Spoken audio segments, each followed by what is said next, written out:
Në kuvend faktikisht kanë mbetur vetëm 9 shqiptar si pjesë e shumicës parlamentare, ndërsa gati 20 janë në pjesë e opozitës.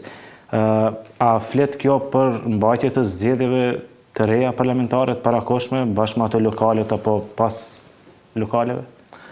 Po, mendoj që kjo nuk është një dëshirë jona, kjo është një imperativ që duhet të ndodhë, kjo është një domosdoshmëri, pasi që është një situatë e paqëndrueshme politike në vend nëse vazhdohet kështu, edhe me siguri pakënaqësi do vinë gjithmonë duke u rritur në kampin politik shqiptar. Zoti Taravari e bëri me di, domethënë se cilat kanë qenë shkaqet e largimit nga qeveria.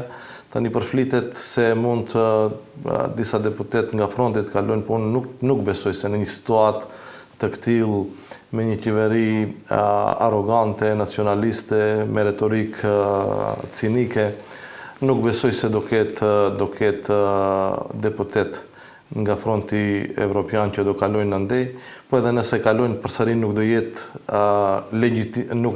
do e kenë legitimitetin shqiptar që t'i përfaqësojnë shqiptarët në qeveri. Me zotin Taravari ne sigurisht do kemi takime, tani ato kanë një vendim që të shkojnë të vetëm në zgjedhje, edhe nëse do përputhen programet tona, nëse do interesat e përbashkëta do mbisondojnë mbi çështjet personale, besoj se mund të kemi edhe një bashkëpunim.